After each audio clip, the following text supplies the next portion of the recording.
Programme brass tax میں دوبارہ خوش آمدید.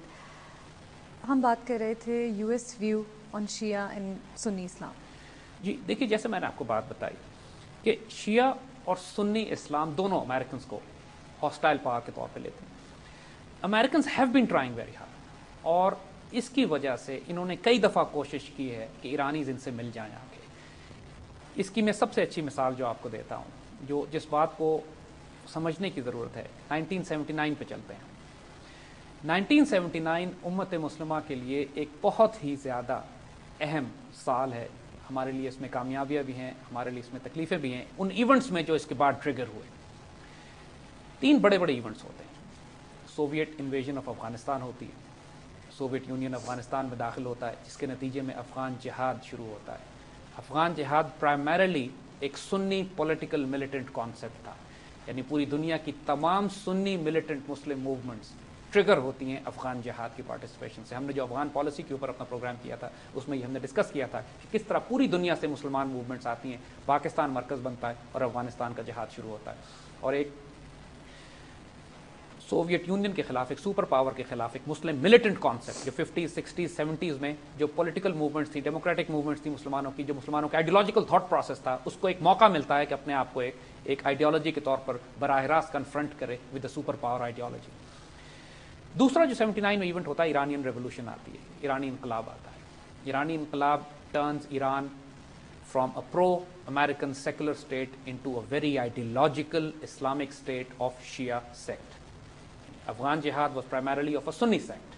Iran revolution was of Shia sect. Iranian revolution کو پوری دنیا کی مسلمان موومنٹس نے ویلکم کیا. بہت لبرل بھی تھے. اس بات کے باوجود کہ سیکٹیرین اختلافات تھے، لیکن مسلم موومنٹس نے اوور آل اس کو انکریج کیا. Welcoming change because of the stance that the Iranian revolution took against the Americans and the Israelis. یہ بڑا ویلکم چینج تھا، کیونکہ مسلمان امت میں، ملت میں اس وقت کوئی مسلمان ملک ایسا نہیں تھا کہ جو اسرائیل اور امریکہ کے خلاف اس طرح کا اسٹینڈ لیتا. لیکن جو ایک تیسرا بہت ہی افسوسناک ایونٹ ہوا، وہ ایران اور عراق کی جنگ تھی. ایران عراق جنگ کے حوالے سے خاص طور پہ جو بات کرنے کی ہے وہ یہ کہ دیکھیے، دنیا نے اس کو اگر آپ نیشن سٹیٹ کے کانسیپٹ سے دیکھیں تو وہ ایران اور عراق کی جنگ تھی. لیکن اگر اس نیشن سٹیٹ کی امبریلا کے نیچے آپ دیکھیے، it was a war between Persians and the Arabs, اجمی اور عربی کی جنگ بھی تھی.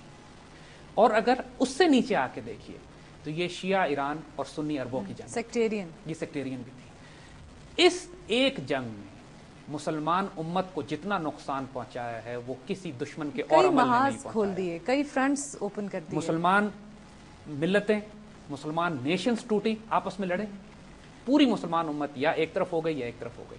ایران آلموسٹ اکیلا تھا، ایران کے سپورٹ کرنے والے تھوڑے ملک تھے، باقی تقریباً زیادہ ملک جتنے بھی تھے، خصوصاً یہ عرب، انٹائر عرب ورلڈ، انہوں نے صدام حسین اور عراق کا ساتھ دیا.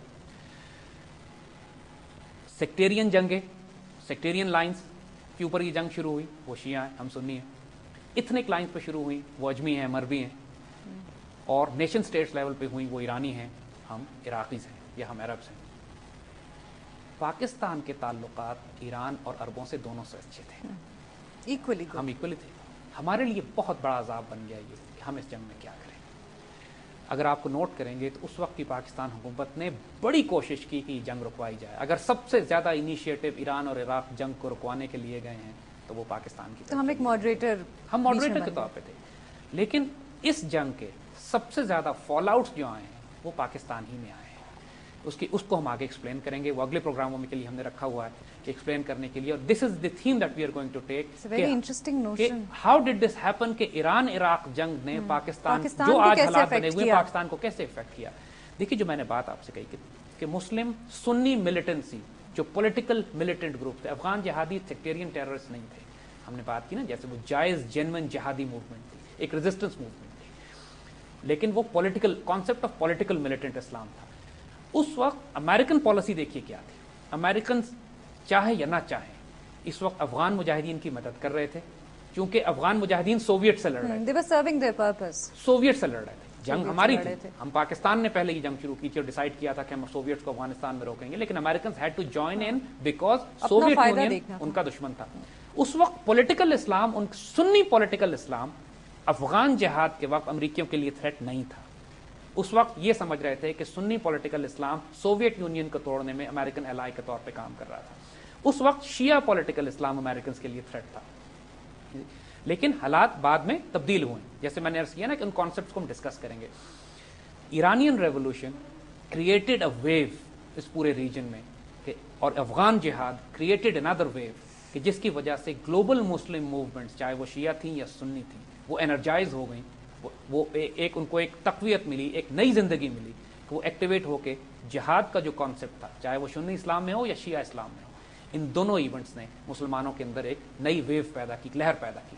ایران عراق جنگ نے امت کو تقسیم کرنا شروع کیا, اور انفارچونیٹلی یہی کانسیپٹ آف تکفیر, کیونکہ ہوا یہ کہ ایران عراق جنگ کی وجہ سے پوری مسلم امت جو تقسیم ہوئی ہے, ایرانیوں نے پوری دنیا میں اپنے ایسٹس کو سپورٹ کرنا شروع کیا, عربز نے ان تمام ایسٹ کو سپورٹ کرنا شروع کیا پوری دنیا میں جو اینٹی ایرانی, سب نے اپنی سائڈ لینا شروع کر دی, اور امت پہ فساد برپا بٹ گئی. امت پہ فساد برپا ہوا. امریکنز نے افغان وار میں سنی پولیٹیکل اسلام کی مدد کی, اس کی پشت پناہی کی, تو اب اچانک وہ اس کے اتنے خلاف کیوں ہو گئے ہیں؟ دیکھیے, افغان جہاد کے کچھ فال آؤٹس ایسے تھے جو زائنسٹ یا امریکنز کیلکولیٹ نہیں کر پائے. ان کا خیال یہ تھا کہ ہم صرف مسلمانوں کو استعمال کریں گے سوویت یونین کو فال کرانے کے لیے, and once that objective was done, آپ دیکھیں گے کہ افغانستان سے انہوں نے ہاتھ اٹھا لیے تھے. یعنی ہم پاکستانی شکایت ہی یہ کرتے ہیں امریکیوں سے کہ تم نے افغان جہاد کے بعد, سوویت وڈرال کے بعد اس پورے علاقے سے اپنے آپ کو وڈرا کر لیا تھا, کیونکہ سوویت یونین کا جو فال شروع ہوا تھا, اب پورا سینٹرل ایشیا آزاد ہو گیا, پورا ایسٹ یورپ آزاد ہو گیا, برلن وال گر گئی. یہ وہ سارا پیریڈ تھا کہ امریکنز کی توجہ اس طرف چلی گئی. افغانستان کو تو ابینڈن کر چکے تھے, افغانستان میں تو ان کا کوئی انٹرسٹ تھا ہی نہیں. ان کا خیال یہ تھا کہ مسلم موومنٹس یہاں پر آئیں گے, اور طالب افغان مجاہدین بنیادی طور پر لوکل جہادیز تھے, وہ گلوبل جہادیز نہیں تھے. جی, ہم نے بات یہ بات ہم نے کی تھی. So Americans did not feel any threat. ایک ایسا فال آؤٹ تھا جس کو وہ پریڈکٹ نہیں کر سکے. ہوا یہ کہ انڈونیشیا سے لے کر نارتھ افریقہ تک ہزاروں جو مسلمان موومنٹس پہنچی ہیں یہاں جہاد کو سپورٹ کرنے کے لیے, اپنے اپنے علاقوں میں جا کر انہوں نے دوبارہ جہاد شروع کیے ہیں, اپنے اپنے علاقوں میں جا کے تحریک مزاحمتیں شروع کی ہیں. وہ ہم اگلے پروگرام میں ساری تفصیل ڈسکس کریں گے. اگر آپ تاریخیں دیکھنا شروع کریں کہ جو اس کا امپیکٹ ہوا ہے افغان جہاد کا کشمیریوں پہ, فلسطینی انتفاضہ پہ, چیچن ریزسٹنس پہ, الجیرین اسلامک موومنٹ پہ, ایجپٹ کے اخوان المسلمون پہ, ٹرکش اسلامک پارٹی پہ, یعنی it was an in expected fall out. وہ سوچ نہیں سکتے تھے امریکن کہ اس جہادی موومنٹ کو جو یہاں سپورٹ کر رہے ہیں, پوری دنیا میں مسلمان جہاں جہاں غاصب فوجوں کے قبضے میں ہیں یا غاصب حکومتوں کے قبضے میں ہیں, مسلمان بغاوتیں برپا کر کے تحریک آزادی شروع کر دیں گے. اس کانفیڈنس کی وجہ سے جو ایک بڑی سوویت سپر پاور کو ڈسٹرائے کرنے کی وجہ سے مسلمانوں کو حاصل ہوا تھا, یہ امریکنز کے لیے ان ایکسپیکٹڈ تھا. وہ یہ سمجھ رہے تھے کہ سنی پولیٹیکل اسلام کو استعمال کر کے سوویت یونین کو تباہ کریں گے, اور شیعہ اسلام کو تو ہم ہینڈل کر ہی لیں گے. ان ریٹرن واٹ ہیپن کہ شیعہ پولیٹیکل اسلام اپنی جگہ موجود ہے ان کا دشمن بننے کے لیے, اور سنی پولیٹیکل اسلام بھی اب کھڑا ہو گیا ان سے مقابلہ کرنے کے لیے. Now they have a double jeopardy, now they have two problems to handle. تو اس کا علاج کیا ہے جو ان کی نظر میں ہے کہ سنی اور شیعہ پولیٹیکل اسلام کو لڑوایا جائے. یہ تمام ہم اگلے پروگراموں میں ڈسکس کریں گے. فار ناؤ ہم آپ سے اجازت لیتے ہیں. We will continue the same subject in our next episode.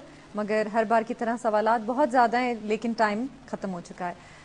آپ سے اگلی بار اسی چینل پہ اسی وقت ملاقات کریں گے. ہم ٹائم کی کمی کی وجہ سے آپ کی ای میلز پروگرام میں شامل نہیں کر سکے, لیکن ہماری براس ٹیکس کی ڈیڈیکیٹڈ ٹیم ہر ممکن کوشش کرتی ہے کہ آپ کے سوالات کے جواب ای میلز کے تھرو دیں. آپ ہمارا ای میل ایڈریس نوٹ کر لیجئے. ای میل ایڈریس ہے info@brasstax.biz. I'll repeat, info@brasstax.biz. میں ہوں ہنا معراج, آپ کی ہوسٹ, اور میرے ساتھ ہمارے ڈیفینس اسٹریٹجک ایکسپرٹ جناب زید حامد صاحب. بہت شکریہ زید آپ کا. اگلی بار تک کے لیے خدا حافظ.